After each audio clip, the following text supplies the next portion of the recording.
This is the magicwordpodcast.com.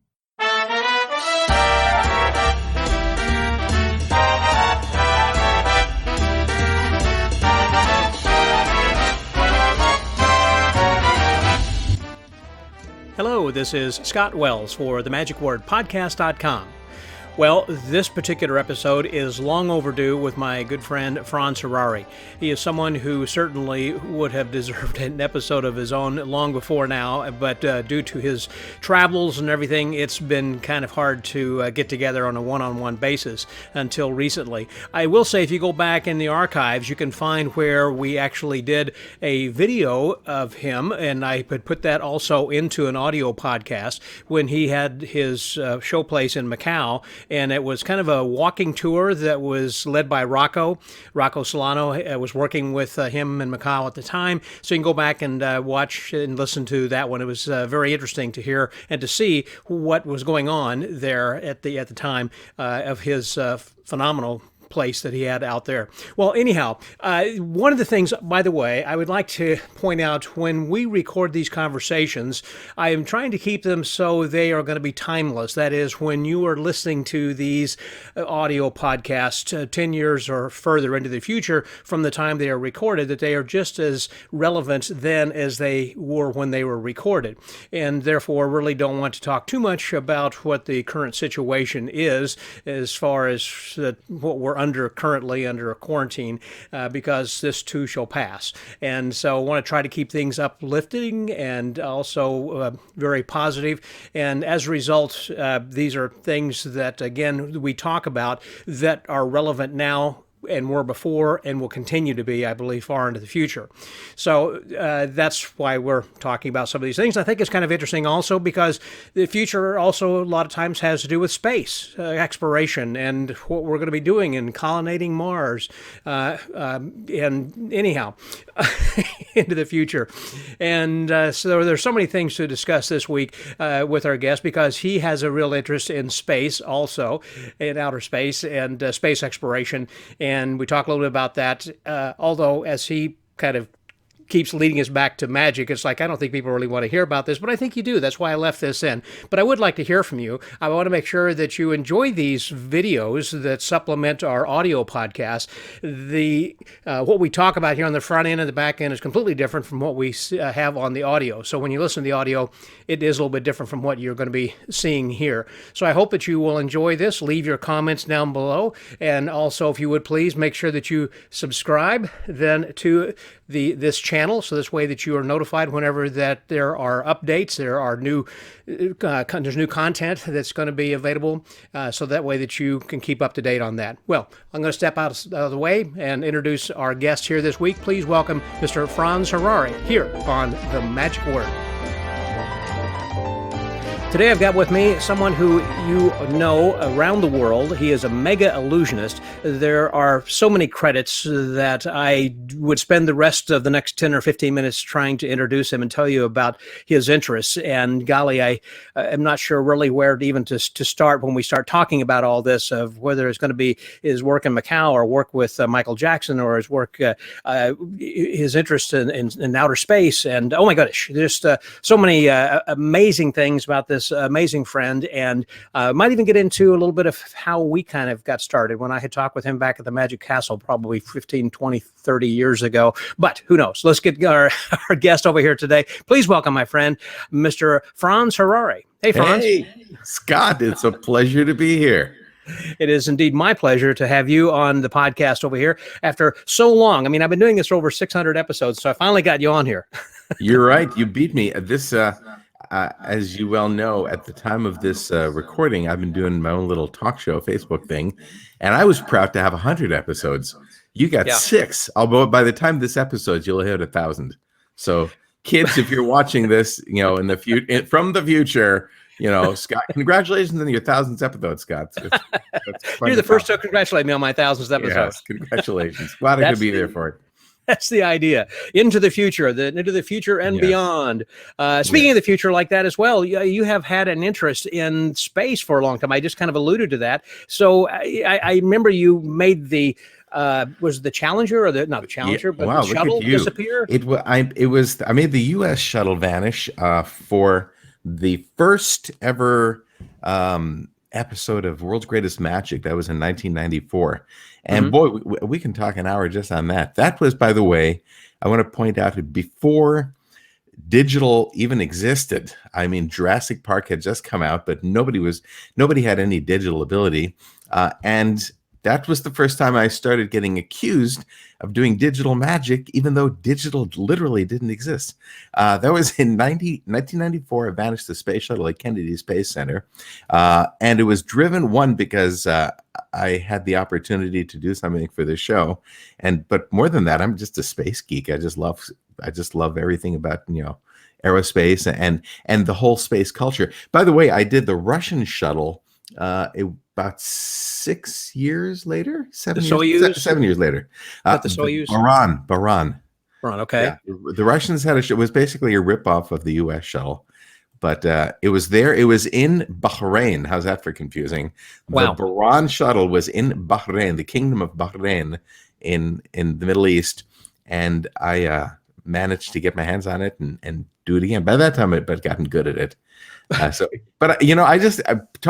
speak to that subject, I think, and I've been asked this more and more recently, why am I so into, the space program? I think it's because when I was a kid, when I was 8 years old, actually when I was 7, I hadn't turned 8 yet, Neil Armstrong walked on the moon. And, as a very young child, and you're a little bit older than I am, so you have a better memory of this, but I remember all of that, following these guys were heroes, and watching the Apollo program, and I, as a little kid, it affected me so strongly. And the message I got is, if you really put your mind to it, there are no limitations. You can do anything, and it was really the first taste of real magic that I ever got.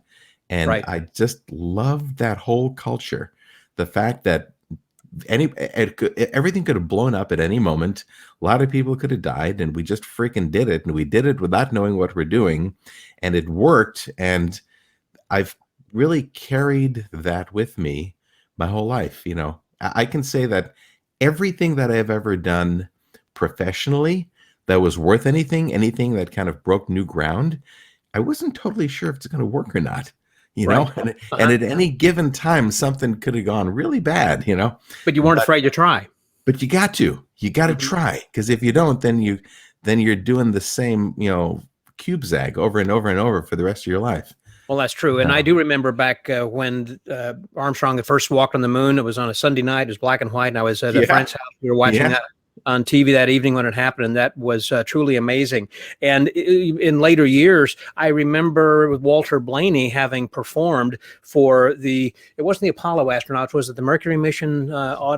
Mercury, even before. It was before that. It seems like he had performed. Do you remember the movie The Right Stuff? Of course, yeah. And towards the end, there was they were performing like in the Astrodome, and I remember there was a fan dancer at the end or something, like the way that it kind of ended, and all these guys were looking at each other, kind of reminiscing about that's right, the whole program.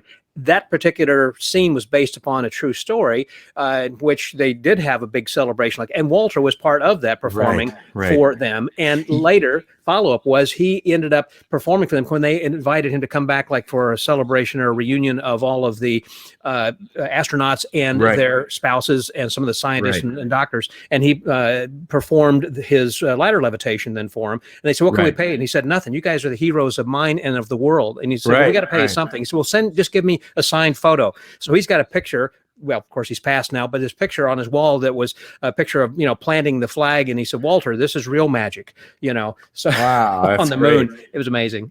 That's, I've had the good fortune of, meeting a few astronauts and playing in that world.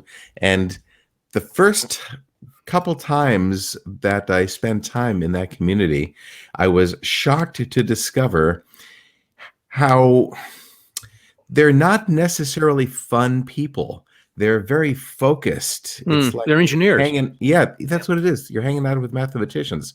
Right. They're not us. Hmm. So it's a very focused, very serious group. And I've kind of learned. I know where to poke now to get to them. But it's a completely different culture. I assume, of course, in Florida, you've been down to. Have you ever watched actually a Yes, launch? yes. I've heard there's nothing like that. I watched the launch. This was in 1990. Here's a story I've never told anybody. Okay. I was getting ready, and it's not a particularly good story, so brace yourself. Okay. I was getting ready to do a TV show for CBS called SeaWorld Summer Night Magic. And I was doing magic with penguins and the water ski show at SeaWorld. So, and a bunch of other stuff, all SeaWorld Orlando. And while I was down there, it happened to be that the shuttle that was sending up the Hubble Space Telescope was taken off. So I kind of played hooky from my pre-production work that I should have been doing. And I drove over. I didn't go all the way. You didn't have to go very far. I only drove like 20, 30 miles, and you can see it, what's happening. And I remember seeing that take off. That was pretty cool. And then, of course, the shuttle broke and it didn't do anything. And not the shuttle, but the Hubble just didn't do anything for many years. And we should, we've got a whole audience that's waiting for us to talk about magic.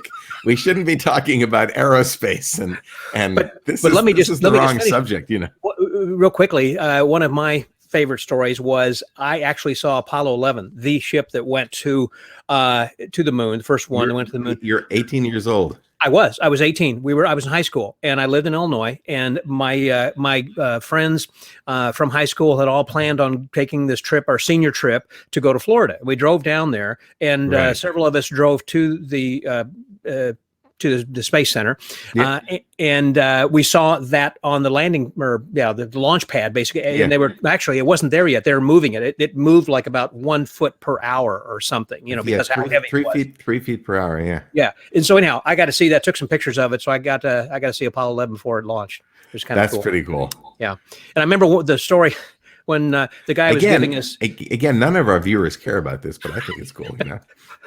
So, the guy who was the tour guide was saying, as you look around over here, that's the launch pad, and here's the buildings, and over there are some Summerford houses, and said, "What's a Summerford house?" He said, "Well, some are for men and some are for women." Okay, you got me.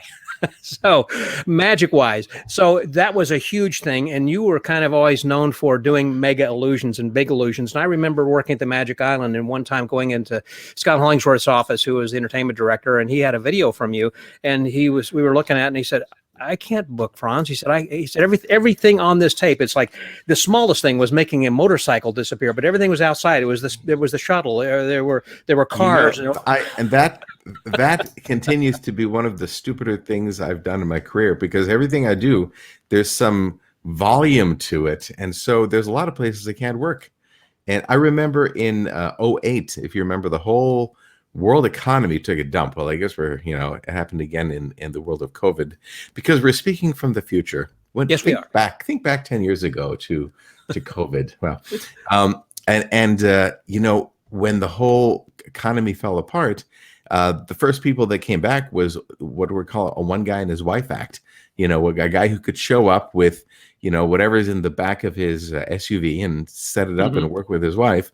And it kicked my butt, because in order for me to look good, I need a minimum of 17 people, and I look a lot better with 30. So, and a wind machine. Yeah, and a lot of wind machines. Yes, yeah. Make the hair flow. Yeah, and it's gotten even worse, because I'm worthless without a giant LED screen behind me. But it took a while for just the economics of the situation to even allow me to perform again.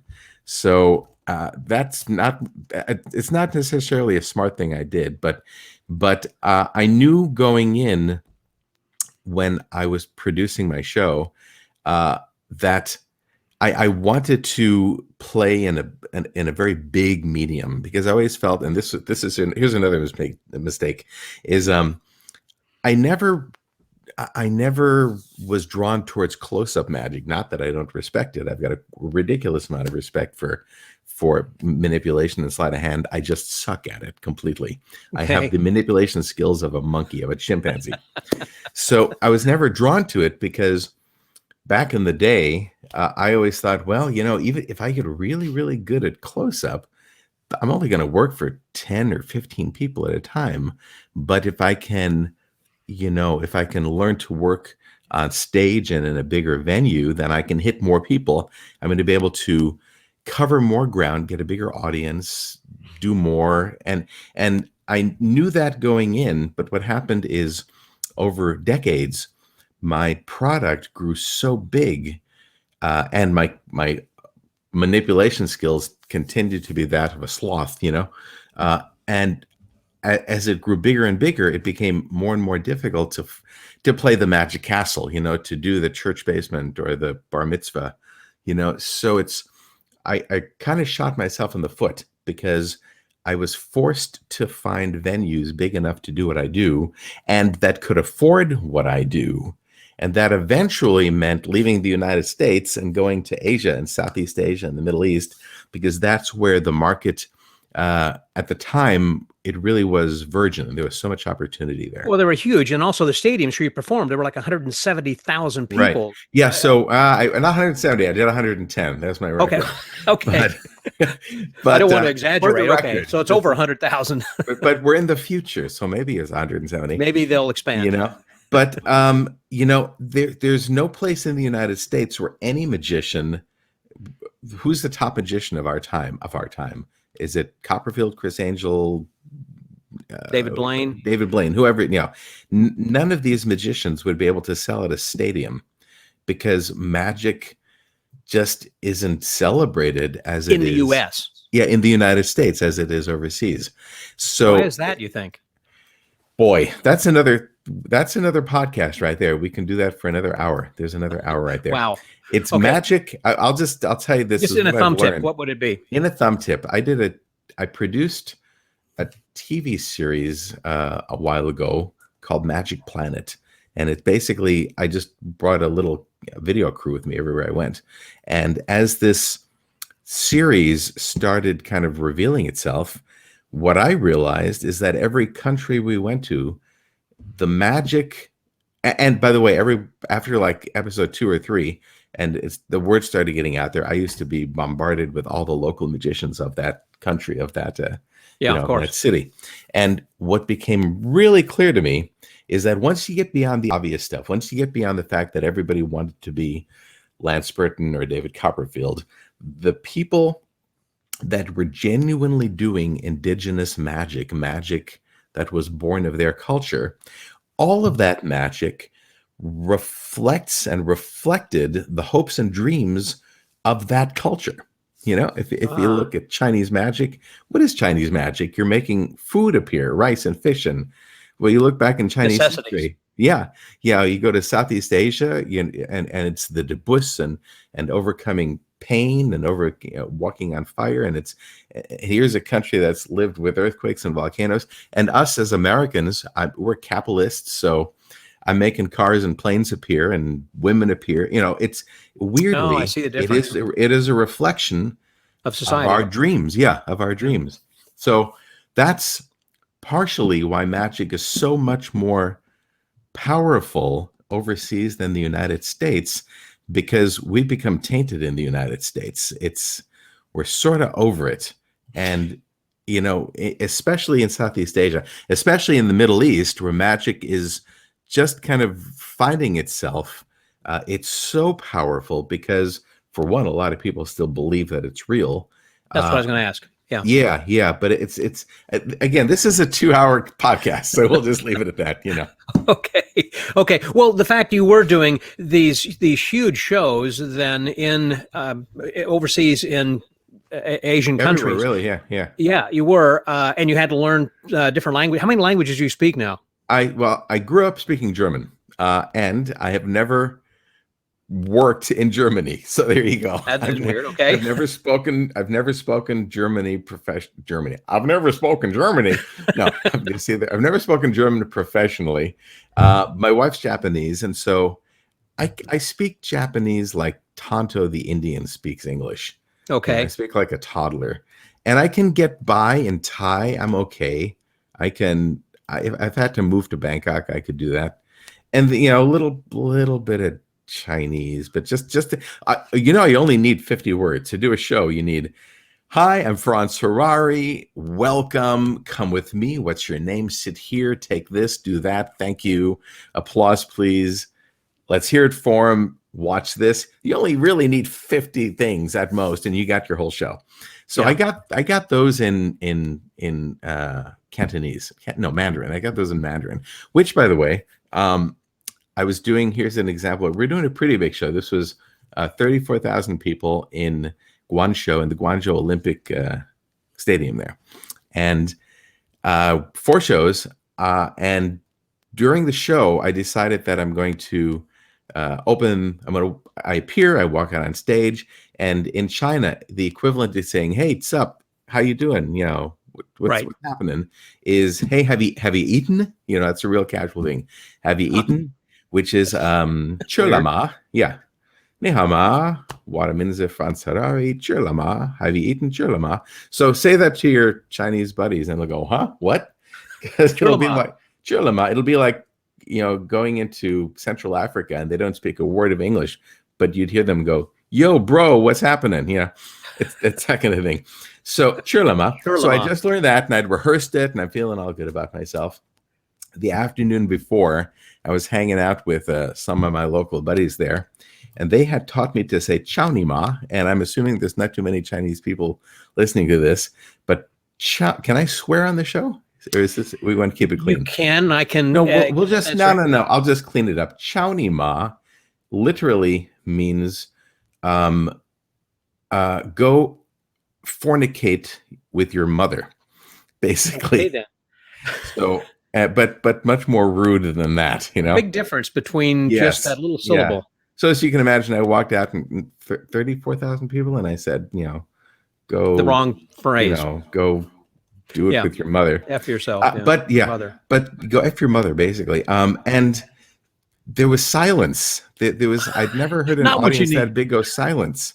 But I think they were just confused. They didn't believe that they were hearing what they were hearing from this American, Another time. Okay, so another time I'm in where the hell was this? This is in Argentina. I'm doing a show called Ritmo de la Noche. And even though I've lived in LA for 35 years, my Spanish is terrible. So I'm doing this thing. I have this one illusion just work. I don't really title any of my illusions because I think it's dumb, but that's another subject. But I have an illusion that amongst my team, we call 2D because it's basically becoming flat. It's entering the second dimension. So I did this for this, basically the equivalent of the Tonight Show over there. And I become flat and I enter. It's all about more science, and I'll talk about that in a moment. Basically, it's about the anthropic principle, about Stephen Hawking's theory on multiple universes. And so I go into this 2-dimensional universe and I come back and blah, blah, blah, blah. So when it's all done, I'm sitting now at the panel and the guy goes, "Where did you go?" And I go, "Well, where do I go? I didn't go anywhere. I went into another dimension, but where did you go?" And I said, "I became flat. I became flatto." And they go, "What?" And suddenly they all start cracking up. Flatto. I became flatto, which I am now told in Spanish means fart. So I became Mr. Fart or some version of that. Anyway, to go back, but I touched on another thing is a lot of my magic, all of my magic, I will say, is based on stuff that I find fascinating, which kind of going back to space and science and now, quantum physics and particle physics, that those ideas are reflected in my illusions. And I've discovered it's really come to bite me in the butt because it doesn't work. I did in the case of this, this thing with Stephen Hawking called the anthropic principle. Even though in my mind I'm stepping into a parallel universe with a different set of scientific principles and laws. Mm-hmm. It's too much science. And to the audience, I just disappeared. I turned into a shadow. The audience will always break it down to the lowest common denominator. I did a thing years ago that is about time travel. So I build this machine and I travel to the future. I travel 3 minutes into the future, and then I return with somebody from the audience. And that person is now a clone of somebody in the audience. And then as time moves forward, what was the future becomes the presence from the present. And now you see me from 3 minutes ago pop into that present, snag the person from the audience, and suck them back into the past. Wow. So mathematically, it all works out. The geometry is all there. And the time-space continuum. That's right. That's right. I have to turn on my flux capacitor. Yeah, exactly. But in the end, it's too much thinking for the audience to do. And I remember I tried this in Atlantic City for like 3 months. And in the end, the audience just goes, huh. So first you disappeared, and then you made a girl appear, and then there's a second one of you made appear, and then the both of you disappeared. So the storyline, the thread of it just it's confusing. Never got comprehended. And I tried everything. I tried doing these big giant storyboards on stage. I tried making this film strip that shows the timeline. Right. Couldn't do it. And about $80,000 later, I realized that basically I built this really cool prop that looks like this retro tech thing that will make somebody appear and disappear. And so the whole idea of time travel just went to hell. And I still use the prop, but I use it to make CEOs appear. Well, I think the whole idea is still there, and a good one. I recall, I'm referring to David Copperfield, of having that little alien that he was fiddling with that when that first came out, and he wasn't happy with where it was going. But rather than tossing it or turning it into something else, he continued to work with it, and each night was coming up with different ideas. And as the weeks, months, and years progressed, he developed into something completely different. You know, I don't think I'll give something a year. I'll give something like 3 months. Okay. If I can't get it to work in 3 months, then it was not meant to be. Then there was something I want to go to. We talked about some time ago when you were in Macau, and I'm going to lead up to this because you were telling me about how that you had. You were saying that the front row at that theater there in Macau was just literally a few feet away. It seems like 5-6 feet away. Yeah. 5 feet away. And I was thinking the mega illusions you're doing, like you said, with 17 assistants, et cetera, et cetera. Right. How can that be? And when you're used to using these 110,000 plus type theaters and venues where the nearest person is 100 yards from you, from the stage or edge of the stage or something. Yeah, about 15 yards. And you had some good thoughts on that. I want you to share that. I don't have had a lot of thoughts. I'm not sure which ones I told you. Well, as I recall, you were just saying it was just the intimacy. You noticed how the people. Well, I noticed. This is something that I discovered by accident, because when I was designing the place, it was a pain in the butt, because, as you well know, illusions, or at least traditional illusions at the time of this recording, are back in 2021. Way back then, during the pandemic. They are largely based on the manipulation of depth perception, the manipulation of relationship between shadow and light, and spatial relationship, and the use of shapes and objects that are utilitarian as opposed to those which are for display or focus. And so it's that disconnect between the right and left side of your brain, the new information and old information. So it's playing in that world that makes big illusions work, at least mine.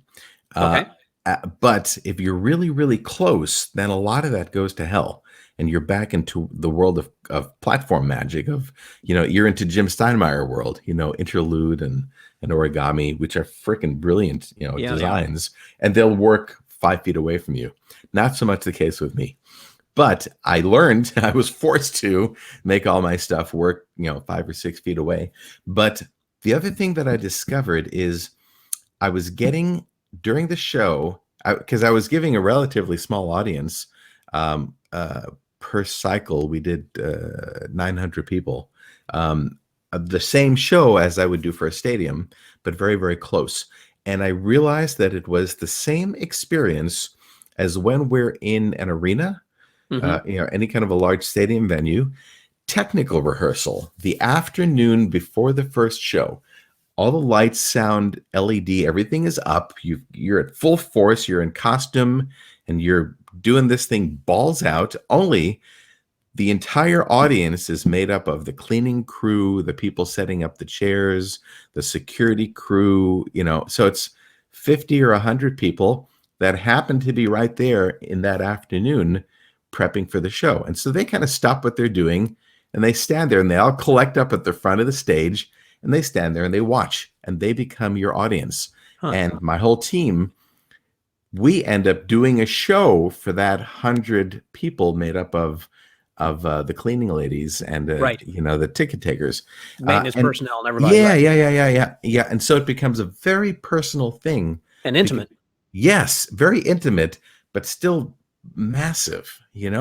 Right. And there's this real magic in there that you wouldn't expect existed, but that's what happened. And so in Macau, that's what happened. It was we produced this giant thing, and then we did it for a pretty small audience, and so much connection was made with the audience that that I learned a lot, for one. Which, by the way, I've also found tricks. And you just did my show, Talking Magic, which, even though this is 20 years ago, we should feel free to promote that on Facebook every Tuesday live. This will be my 100th episode from the past. On your show, well, you are a future man. That's right. On that show, you were giving away so much information, and I was just floored with how much information you've given away. And then, well, we didn't have much time. I couldn't only give away. But I say that as a segue, because I want to tell you something that I haven't told really anybody for fear of giving this away. But I feel like, well, it's time to. Since I shared, you're going to share. Exactly. It's a giving thing. It's a giving. That's right. So I am able to get. That's it. Paid forward to like the 10 guys who will be able to use this, or women. Okay. So I discovered the biggest handicap that I've got working in big venues is trying to communicate, trying to make that connection, to own that audience. And as a performer, that an audience becomes a single animal. They somehow spiritually all connect together into a single being, and you can almost mold that being like a big giant piece of Play-Doh, and you figure out where the hot spots are and where the good spots and the cold spots are. And then if there's a cold spot, you start working towards that spot, and you try to get everybody to warm up. I found that to bring energy up in a live audience, it's like having a wine glass and making it wet, and then rubbing the rim and going, that to get it just right. You got to get it just perfect. And once it gets going loud, you can get that glass to scream. But that's what working with an audience is. It's finding how to rub them just right to get them to sing for you. Isn't that kind of like jazz magic in a way? Because in other words, with jazz, you're kind of going with where the audience is taking you. Right. You got to find out where they are. You got to find that spot. Yeah, I think it's actually true for all performance arts. I think singers do it. Certainly, comedians do it. So I think it's finding where your audience is, and then getting them to sing. Now the problem is, if you're dealing with a stadium, 30, 40,000 people, it's very, very difficult to connect with everybody. And as a magician, again, this is stuff Scott, you got about 30 seconds to do that. If they don't love you in the first 10 or 15 seconds, it's downhill. You got to grab them. Yeah, you need to. First impressions are very important on stage.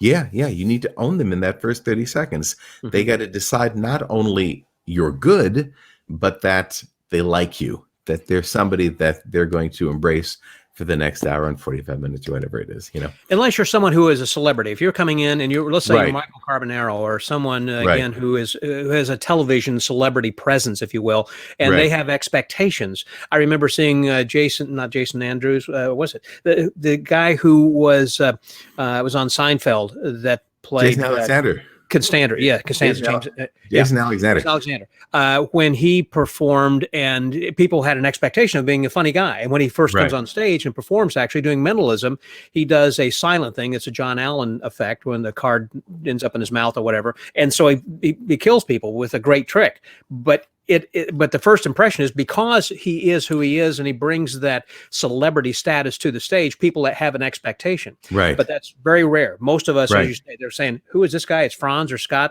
They don't. Yeah, it's so your posters. But Right. when they see me, all they know of me usually, there's a handful of places in the world where I've got celebrity, but for the most part, Oh, sure. Of course. I'm a bunch of posters and a bunch of television advertisements. So all they know is the trailer. They just know you from the promo. So back to be able to gain a large audience, what I'll do is about 20 minutes, half hour, 20 minutes before the show starts, I'll take a cameraman with me, usually like one assistant, and we'll go to the very, very far side of the stadium, very, very back row. And we'll turn on the camera light and I'll start doing some BS interview or whatever. It's nothing really, just to look like we're doing a shoot. Once the camera light is on, I've got the attention of 300-400 people back there, and so then I'll start shaking hands and taking selfies and what have you. So with that, I'm able as you're working your way towards the front, toward the stage. Not even that. I work like the 1,000 people in the very, very back, and I tried to touch everybody. I tried to physically. Yeah. Well, maybe not now, post-COVID. We'll see how that goes. Physically shake hands or touch everybody. Take 100 selfies and connect with that 1,000 people, because that's about how many in the back of the very, room. very back, back of the stadium. Excellent suggestion. Wow, that is some impressive stuff. Because what happens is if you own them, then when they see you on stage, you're going to be able to own the first 1,000 people in front of you. You get those for free because they're so freaking excited just to be there. You get them. But as that energy pushes forward into the audience, at the same time, you've got the 1,000 people at the very, very ass end of the place also pushing that energy forward. So that energy, it is addictive. It's an infestation, and it moves through the stadium. And very, very quickly, I'm able to fill up that middle section, which is the hard part to reach. Few people are Franz Harary. Few people are mega-illusionists. I can't really think of another one but you right now offhand in the world. I know there are others, but then others who are illusionists. But to bring this to people who, like myself, who will be doing stage shows for corporate audiences after dinner kind of things, there have been a lot of times in which obviously there are people back at the bar or they are disrupting because they're having their own conversation. But you hit upon an excellent idea that we can incorporate in a smaller venue, in a smaller show, before your show begins, to go back to the bar, do some close-up for these guys, let them know who you are, and that you see them and you can hear them, and so then later they feel like they're part of the show. That's right. Well, the other thing that I've done for smaller audiences, if it's 1,000 people or less, or even a couple thousand people, is, and by the way, promoters hate this when you are sold as an illusionist, as a name, they're buying into the hype. They're buying into the celebrity of it all, even though most of the time there is no celebrity, but most of the, we all have a very solid handle on who we are. There is no illusion, about our fame or lack of it, at least not. But when you're selling yourself to a buyer, they're buying into this premise that somehow you're a star. Even if I hear you. We're not. So, we're humble people. Exactly. So, but before the show starts, again, if it's 1,000 people, that's perfect. Even works up to 2,000 people. What I'll do is I'll be in costume and I'll have my mic on and my pack, and I'm all ready to go. Sure. So, but I'll take off whatever my main jacket is and just put on some casual nothing jacket. Okay. And walk through the audience. And again, in this case, you got to start at the front of the audience because you want the whole audience to see you, and just start shaking hands and taking selfies. And what'll happen is that will escalate as you walk through the crowd. Everybody now wants a piece of you. Once you get into the aisle, little kids are going to run from all over the audience, and they're going to swarm you in the aisle. And now you become Mr. Selfie Guy in the aisle, trying to make your way up through all the way to the back of the audience. So you do this. I'll do this for about 10 minutes until I've literally touched, 20% of the audience, taking selfies and hung up. By this time, the whole audience is watching me. Everybody's watching me because, well, what else they got to watch? Yeah, they're thinking, there he is, here he comes. Right, there he is. And then they're going, well, isn't the show going to start? Now, the other thing is I've done my show so much that I can literally stroll off stage, hop into my load chamber, and boom, go. So what I'll do is about a minute before the video starts, I'll pretend as though I'm getting. I have no communication with my guys other than I see the people at the back of house at the control center, and they're talking, visually. But I'll pretend as though I get a cue. And then I will find whoever I'm taking this selfie with, and I'll explain to them, I got to run, point to my invisible watch, and I got to run backstage. So now I kind of hightail it backstage, and the whole audience is watching me very, very quickly run off stage and out of sight. And so now they know something's going to happen. 2 minutes later, 3 minutes later, they see you on stage with the cool costume or whatever your look is. Right. And again, you've got that connection because 3 minutes earlier, you were a guy on stage. You were taking pictures with my kid. And now you're up on stage and you're big Mr. Hoop-de-Doo magic star. And all right, I'm with you. I am connected to you because you came down and you shook hands with my mom and you took pictures with my kid, and you're my friend now. I love that. Well, that's in a way, Banachek does a similar thing when he is introduced. Rather than coming in from the wing, from stage right over there, he actually everybody's watching the stage. All of a sudden, you hear some hoop-de-doo in the back, and he's not shaking hands, but he's walking down the aisle, and the spotlight's hitting him as he's walking from the back of the audience to the stage.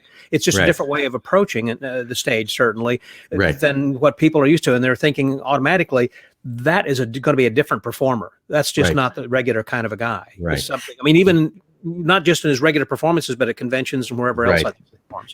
Something I started doing pretty recently, or in the case of this broadcast, something I started doing 20 years ago, is when I would introduce a guest act, as I'm introducing them, I would step down into the audience so that by the time they're starting their segment, I could sit down in a seat that I kind of held for myself and sit and watch them in the audience.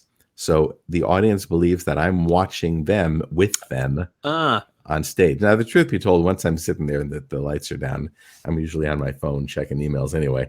But at least the audience believes that I'm there watching them along for the ride.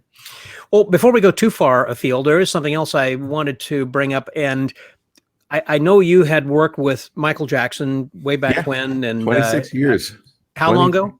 26 years of my life. 26 years you worked with him. Wow. Yeah, it's I'll try to compress this story.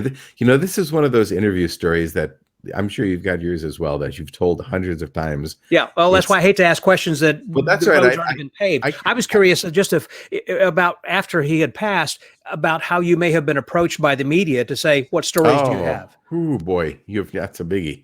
So I'll they probably approach everybody who had ever had any interaction with him, and you were with him a lot. I'll kind of compress it. So it started, I was 20 years old. I was going to school at the University of Michigan and Eastern Michigan University. I was going to be a singer, going to go to Broadway on the scholarship. But the whole time I was doing magic, inventing magic for myself. And I'd convinced the director of the marching band, University of Michigan Marching Band, into letting me do magic for halftime shows. And so I sort of taught myself to create magic for stadium audiences. In '94, Jackson announces he's going out on the Victory Tour. About a month later, he burns his hair on the Pepsi commercial. They say the name of his attorney on television. I write it down. I call the attorney. I give him my big pitch. My name's Franz. I'm a 20-year-old magician from Michigan, and I could do magic for Michael. I'm speeding through a lot of this, but basically I ended up in LA, met Michael. We were similar ages, so we became friends. I did that tour, and then from that became friends. And once you did Michael Jackson, you did everybody. I did his sister Janet, and then Madonna and Prince and everybody. That's who I became. I became the guy who designs magic for pop concerts, but all the same time still friends with Michael. And when he bought Neverland Ranch, which was his big estate, I rigged it. The places, nobody's ever talked about this, and maybe they don't know. Or maybe, now's a good time to talk about it. Yeah, so I rigged the whole place. Whole place is filled with trapdoors and secret passages, and we had a flying rig and the whole Aga levitation. So he could literally do pretty cool illusions anywhere he wanted for his friends. Throughout the whole house, not necessarily just on the stage area. Wow. Whole house and the stage, yeah. In fact, Oprah did an interview with him where the two of them were sitting on a stage. I saw that. I remember that. If we go take a look at that again, Oprah's butt is about 3 inches away from one of my trapdoors. And I thought, if she sits directly on that, that's not going to end well, because that was not built particularly well. So anyway, so a lot of, and so Michael, I was continuously just designing stuff for him just for fun, and over the course of 26 years, I saw a lot. I saw his life. Did he give you carte blanche to pretty much build and do whatever you wanted to do then? Or was he kind of like along with that? You ran it by him or what? We were hanging. I'd go, so I had this idea for a whatever, And he'd go, okay, well, let's try that. And usually we'd build it, play around with it. You almost sounded like him. So actually very early in a relationship, he called me up with a fake voice and I didn't know it was him, and I kept hanging up on him. Finally he goes, no, don't hang up, it's Michael. No, don't hang up on him. Yeah, so there's generated a lot of stuff, and what that meant is every time he got bored with a prop, usually in about 45 minutes, I would get it. So I would start in designing stuff that I wanted for my show, knowing that I'll build it for him, we'll play with it for an afternoon, and then I'd get it. So that was a win-win relationship for both of us. But I was going to say, I saw his life, both professionally and personally. I saw that whole arc happening, and it's more true than you want to believe. So his last tour, where am I going with that? I'll just say the last tour that he did was the history tour. And for which he didn't want to do magic at the last minute. He calls me up and goes, Franz, changed my mind. I want to do some magic. So as I'm driving to the rehearsal venue, I'm scribbling basically a spiker. It's not anything I'm particularly proud of. It's 50 spikes going through and this Iron Maiden thing, and it blows up with flash paper and gone. Again, not inspired, but good enough. And so he saw it. He liked it. We built it. It was for Thriller. So I did this for the video Thriller, for the live version of Thriller. Okay, the touring show. Okay, yeah. So I did this exchange. Everything I did was for touring, because by this time in a video format, you really didn't need practical effects, So did the thing where he changes into a werewolf, and then he gets into this thing, and the thing gets these two halves of an Iron Maiden get closed around, and 50 spikes go through, and blah blah blah blah. So first time we did it, Kenny Ortega freaked out because he thought it was real, and he stopped the whole rehearsal. I was really, really pleased with myself for that. But in the thing, there were like 6 different safeties, 6 redundancy safeties to make sure that I didn't kill Michael Jackson. When it was all done, when the tour was all done, he probably had to sign a lot of insurance papers and stuff too. Well, yeah. Also, and non-disclosures. That's why I'm dancing in delicate waters here, but it's been so long ago. I think nobody You're cares safe, anymore. I think. Yeah. So when it was all done, again, he goes, hey, Franz, here, take this prop, keep it for yourself, keep our magic alive. So I ended up keeping this prop, and I used it myself for like a decade or more, because this was in the history tour. So before I did it on my own show, I would play this video of him and I hang in, and the show itself, and blah, blah, blah, and Michael, and then you get to see the prop in the video, and then you see it on stage. And so it did I did got a lot out of it. I really exploited the hell out of that thing. But because I did it for so long and it was me getting into it, over the years, I started getting rid of all of the redundancies. Yeah. All of the safeties until finally there were no safeties. I just freaking got in it and closed it and slid into the low chamber and boom and freaking do it. And you're still alive.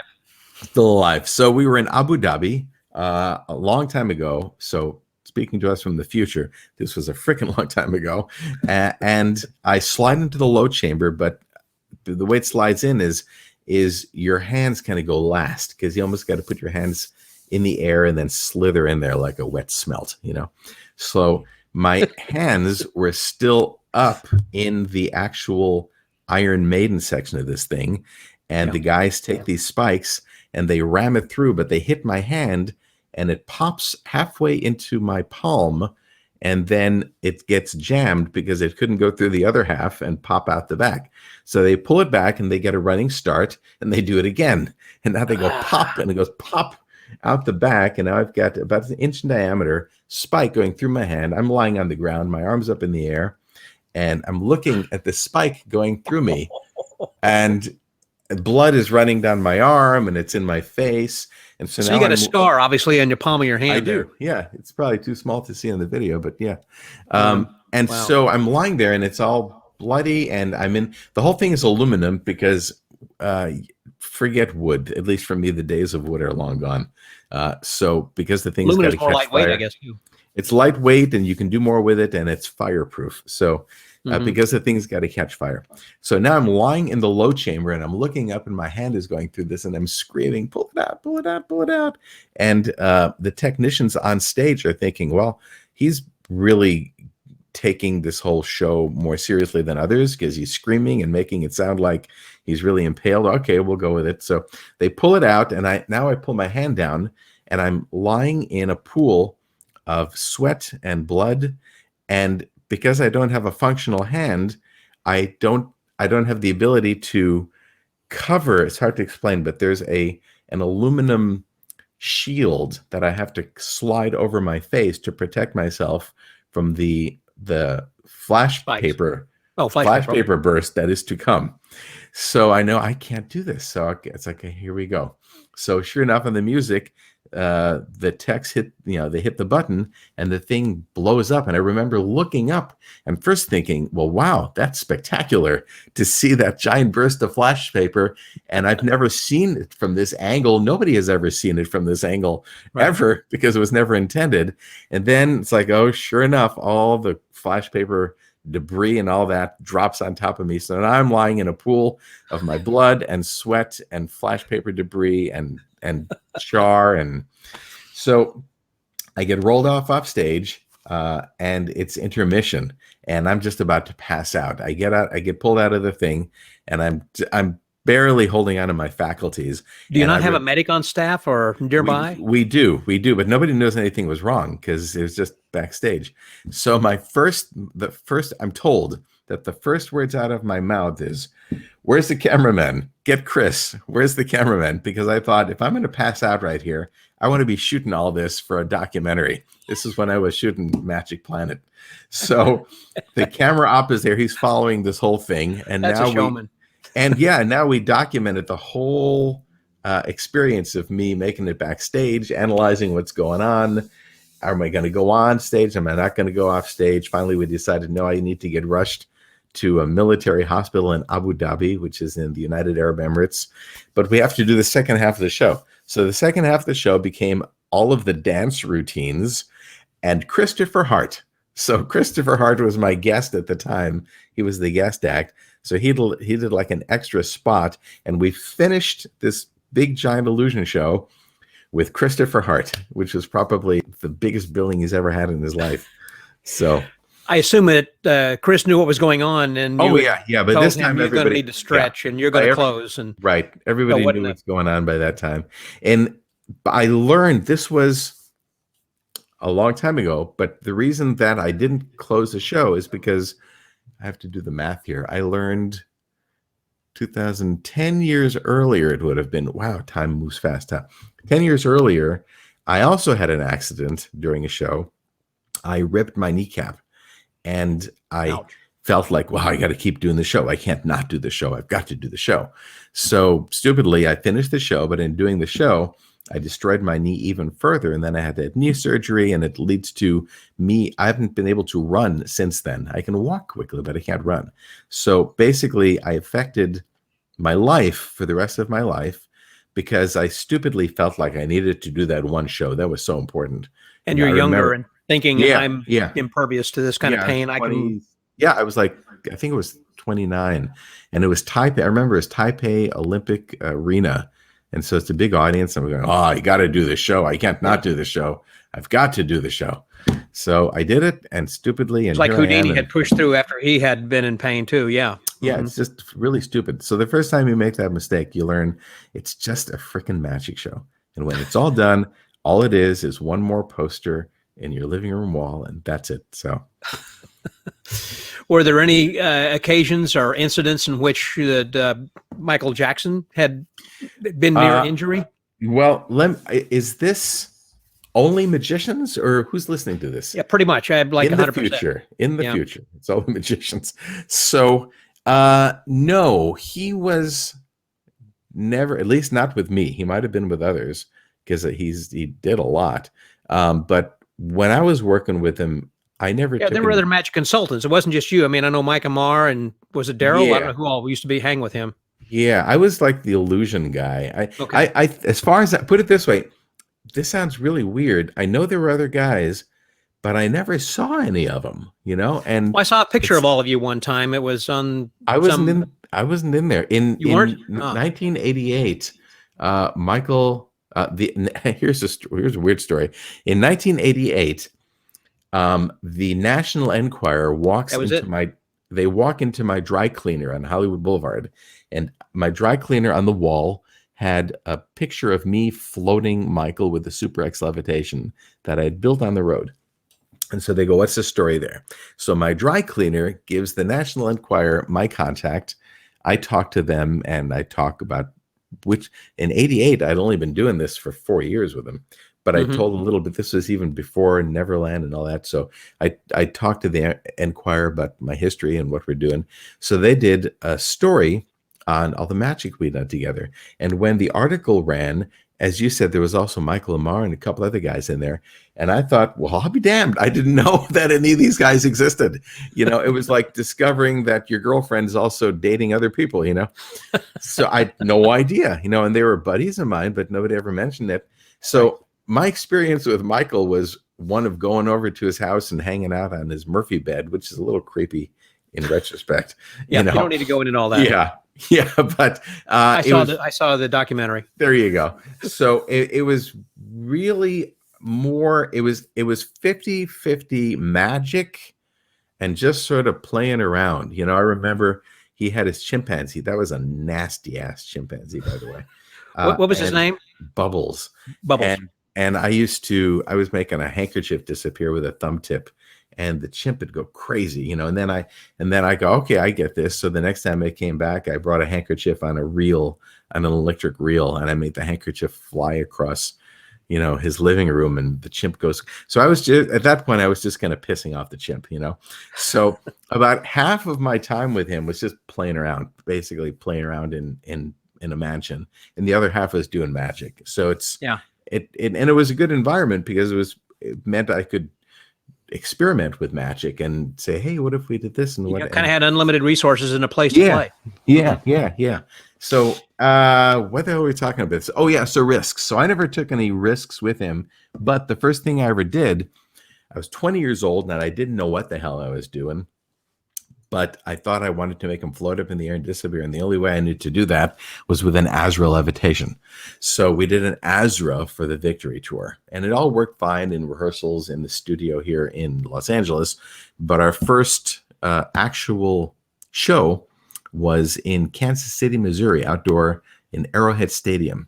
And so during tech rehearsals, which is when I first learned what even a tech rehearsal is, and the importance of it, yeah. And again, you got the audience of all the security guards, and in this case, all the record company weasels and management and all that.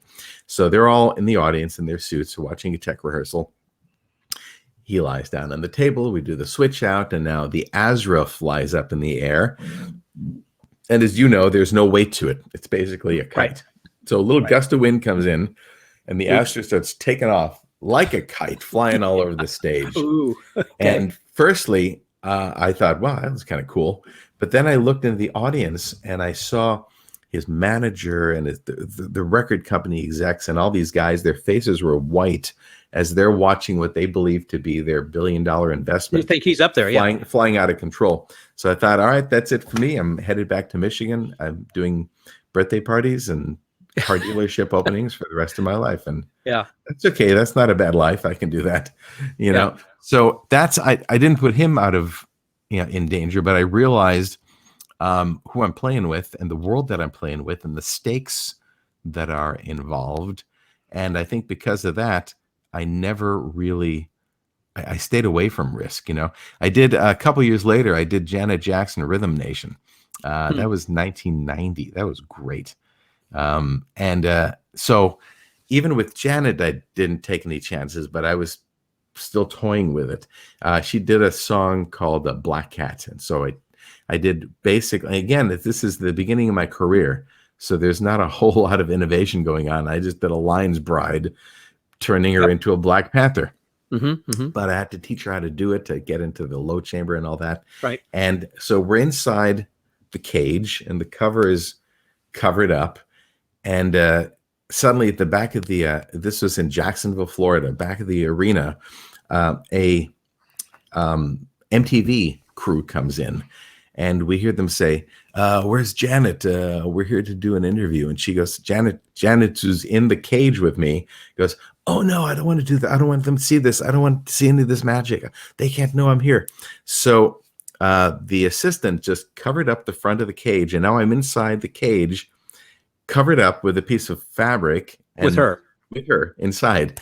And the video crew for MTV come up onto the stage and they go, okay, so where'd she go? Is she going to be back? And so the assistant goes, I don't know where she went. I think she left. I think we're done. And the producer says, that's all right. We got all afternoon. We'll just wait. We'll just hang.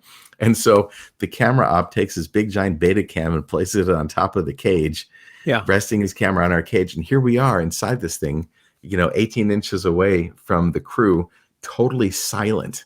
And they stay there for about 20 minutes. And it's like, oh my God. And it was really, it was scary. And it was also kind of exciting. And it's like, here I am trapped in a cage with Janet Jackson, but I can't say a word, So can't even move. No, can't even move. Finally, they left. That same, honest to God, Scott, I haven't talked to anybody about this. I haven't told anybody about this stuff. I don't know why we're here, but what the hell. So one more thing on Rhythm Nation, Janet Jackson. Again, it's time to do the final tech rehearsal. So we're in Jacksonville, Florida. And by this time, everything from me, my part had been done. I did a thing, this oil rig built itself at the beginning of the show, and then she appears at the top of it. And then we did the Black Panther thing in the middle of the show. And I think that was it. Maybe something else. But I think that was it. So I was basically set. My guys were running it, and I was done. So, and back then, this was even before camcorders, so I didn't even shoot the freaking thing, which is so stupid. So it's time for the final technical rehearsal. That means video, lights, costumes, everything. Right across the street from the stadium was this great barbecue place. So I timed it all out so that I could get myself a big giant rack of barbecued ribs. And I set up my little card table right in front of the stage. And I sat down there. And basically, I had my ribs while the entire Janet Jackson Rhythm Nation team performed Rhythm Nation, the concert, for me while I was eating my ribs. That's good times. That's how much better could life be? You got to be thinking. And what were you? 29? You 30 at the time? By that time, I was to be exact, 28. 28 years old. Yeah. I mean, people, you had to be thinking there is nobody in the world who wouldn't want to be where I am right now. Right. But that's when I was kind of still enjoying it. I was still like mesmerized by the idea that I'm hanging out with Madonna and with Usher. And, after a while, it kind of gets old and you discover patterns and it becomes more of a job. Yeah, and I've done so many concerts, so many, that I kind of got over it. I remember doing Justin Bieber, and uh, I was on the deck, and I did. I think I floated a business card or something, and he goes, "Oh man, you got to tell me how that works." And I go, "Yeah, I can't." No, you got to tell me. And then you do all the lines. Yeah, I can tell you, but then Right. I'll have to kill you. Can you keep a secret? All that stuff. Yeah. And he was getting really pissed off. And because I was the first person who told him no in a very long time, You and I treated him like an adult. yeah, and I remember thinking, this is more. I'm done with this BS. Yeah. I don't need it. The money's nice, but it's too much BS, So I stopped pursuing concerts. I stopped pursuing. I still get them. I'm friends. Missy Elliott has become a friend, and every time she does anything, I get a call. But I've stopped pursuing this work. I'm now just kind of taking what comes to me, and I still do. Before COVID, I still do 2 or 3 a year, but it's not something that I want, because if for one thing, if I pursue them, if I hunt the gig down, it changes the dynamic. It's like me wanting to work for this group. If they call me, it's a little less BS because they called me. But there's so much ego and there's so much garbage. It's not fun anymore. There's something called a second album artist. When an artist does the first album, they're excited out of their minds. They're suddenly a star. And so they're really, really happy to be working with you. And it's the first time they're there. When they're in their second album, now they've had their asses kissed for a year and a half.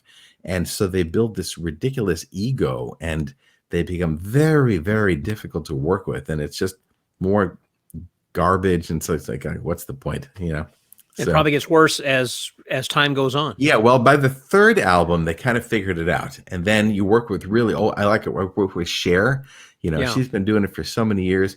Those are the she's best. Gone through all those steps, so she's now a regular person. Kind of. Those are the best people to work with. Or Garth Brooks, or the people who've been there for a long time. Back to Missy Elliott. Kenny Rogers, Dolly Parton. Yeah. Yeah. Well, I've never worked with Kenny Rogers. I did stuff with Dolly Parton, but those people are great to work with. But it's the in between that's just too much BS. Yeah. Right. Well, I tell you what, as we start to wrap up, one of the things I want to talk about, since we are talking into the future as well, I know you had stopped the show in Macau for a variety of reasons. Right. Is there something that's... the contract, basically the contract ran off. Oh, the contract. Okay. Yeah. Well, that's okay for a reason then. Yeah. The contract ran out, but they didn't renew that, and they didn't continue, I guess, with that illusion show there, or? Well, what happened is our contract ran out, and again, it's all politics. It's completely politics. So in Macau, like in Vegas, often the show is secondary, but it's the business of the show, and how can the most money be made for whoever is control of the business at that time. So in the case of Macau, again, without opening up a lawsuit, there are 2 people who had an opportunity to make a lot of money by shutting the project down and then trying to sell the space to another entity, not even for show business. And it has nothing to do with anything other than the movement of money. You'll learn very early on in show business. Yeah. In show business, show is secondary to business. It's all about business, And the more success you attain, and especially as your product becomes bigger, it is about moving money. So it's basically the thing ran its course, and it came time to move money. And so in the end, I ended up taking all of the equipment. I got everything, and I then used that equipment to open up my next place, which is running in Sanya right now, in Sanya, China. It's called Magic Star, Franz Harary's Magic Stars. And then some of the equipment is back in Los Angeles, and that I'm using for my tour when I tour again after the pandemic. So it's a cycle, in this business, it's just a continuous cycle. It's the movement of equipment and money and resources. And the idea is to keep that machine running for as long as possible. I again, we can kind of go on for a long time. And I remember hearing in your lecture one time, I thought it was interesting about how you have the logistics, excuse me, of moving things that are going in a ship from one country to another, and you have other things already in another place, and you can perform, and then you fly someplace else by the time that ship arrives. Right. I've got 4 units. I've got 4 show units, although honestly, unit number 2 and 3 are not as good as unit number 1 and 2. But you need that, or at least I need that, because it takes a month, and now it's changed. It's gotten even worse. But it takes basically a month for a ship with carrying my sea containers. It's 4 sea containers, or 5 if I'm doing a big outdoor stunt. So between 4 and 5 containers, you put them on a ship. Takes a month for them to get to pretty much anywhere in Asia, Southeast Asia, or the Middle East. Then once it gets there, it takes about a week to 10 days to clear customs. So including loading everything into the container in my warehouse in LA, it's a month and a half of travel. So if you've got gigs that are closer than a month to each other, you can't do it. So what'll happen is very, very often we have had one show unit goes out to one country. A second show unit goes out to the next country, and we're performing the first show unit while the second one gets to its destination. I remember we did this between Malaysia, Delhi, and Seoul, Korea. So we had a show running in Malaysia. We had a second unit going to New Delhi, India, and a third unit going to Seoul, Korea. While Malaysia was running, Delhi gets there, so I had to jump over to Delhi, do that show. I actually replaced myself in Malaysia with Mini-Me. Back then, that was Bob Borgia.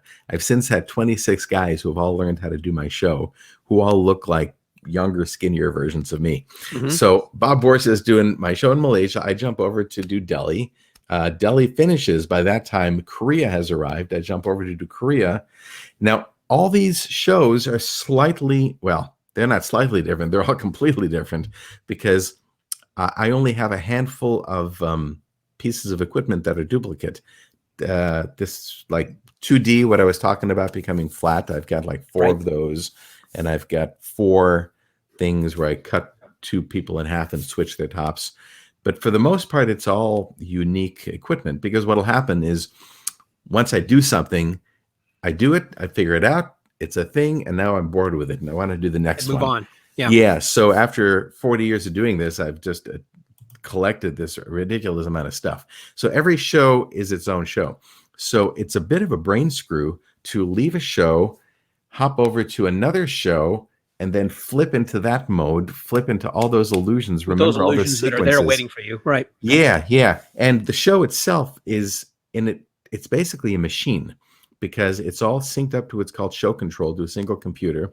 So music starts, video LED is connected to that, lighting is programmed to that, effects are programmed to that, all the automations are programmed to that. So it's basically a clock. So there's very, very little room for improv. There are spots where I can stop and play with the audience, but it really is this clockwork machine. So mentally having to flip from one machine to the other machine, that can mess with your brain pretty bad. But I've gotten used to it, and because of it, I've been able to keep touring in multiple locations without having to wait for that month and a half for everything to move over. To catch up with you. That month and a half, you're still paying your people. You're still paying all your technicians. And that's right. People got to eat. Yeah. So you want to. Anyway, again, this is like we can do another 2 hours on this, just on the logistics. Each of these things have a lot of tangents where we can go. Right. And it's been, even starting off the beginning about space, we have covered the universe, it seems like, of Franz Harary, just touched on some of the points over there. So as we close, let me ask you the question I always do for all of my guests, and that is, of course, the name of my podcast is called The Magic Word. What is it that's your philosophy of life? What are the words you live by? That what's your chi? What do you? Philosophy of life or of magic? It doesn't have to be a word. Yeah, what's important to you? I mean, whatever you do, make sure you're having a good time, because when it's done, that's all that matters. 50 years from now, all this means nothing. Just you got to enjoy yourself and to make as many people happy along the way as you possibly can. Professionally, I make it a point. And this is something I learned from Jackson, actually. Whatever I do, I try very hard to make it different and better than anything that came before. Different and better, which always means I'm slightly out of my league, which means I'm always taking a gamble and never really sure that anything is going to work. Walking a tightrope. Yeah, but in that, there's energy and there's excitement and there's life. And so because you might fail. Yeah, absolutely. And I have, and so I leave in my wake, a trail of new material, and I feel like you got to keep moving forward, and you need to leave in your path this body of work that not only tells a story of who you are and who you were, but you need to forward the art form. So you're not literally making the same donut and going on stage and doing a sub-trunk every night. Wow. See, now that's another whole podcast we can go into as creativity and to explore your creative muse and your mind and what you start with and how that goes. We're going to need to get together again. Look forward to it. Franz, this has been fantastic. Thanks, my friend, so much for your time. I realize if you're watching this, you just see Occupy on my T-shirt going, what the hell is that? Your T-shirt says Occupy Mars. So there you go. I'm sure viewers are going, whoa, what the hell? What is that? Going all the way again, full circle to the beginning, we were talking about space and going out. And so have you got your ticket yet? Yes. Okay. My $200 Elon Musk pass. Yes. Because you are future man. And there we go. That's right. Thanks, my friend. I appreciate it. God, the pleasure has been mine. So for the Magic Word Podcast, that was Franz Harary. This is Scotty out. Well, thank you, Franz, for your wonderful advice, and thank you, friends, for hanging in here for a little bit longer than what is our typical 1-hour episode. But I felt like there were so many different avenues we could have gone down, as you heard, that could have certainly not just stretched this into a longer broadcast episode, but also into future weeks and additional episodes we could have added. And hopefully we might be able to have an opportunity to get back together with Franz to explore some of those things. If there is some particular aspect that we started to go into but didn't finish, just drop us a line or leave a note here on YouTube in the comments section as to what you would like to hear, and we'll try maybe to get together in some future episode and explore one of those details if you wish. And I do appreciate the time that he has taken to share this hour with us and his thoughts and these stories, and particularly a lot of these which you were hearing for the first time here on the Magic Word as an exclusive. So that was just really pretty cool to hear what Franz had to say about some of his experiences with some celebrated names. Very cool. Franz, thank you very much again for your time. Appreciate it, my friend. So until next time, stay well, get booked, and remember to enjoy yourself and to make as many people happy as you can. Oh, and also make everything different and better with every performance. 2 great suggestions from Franz Harary and from Scott Wells. This is Scotty out.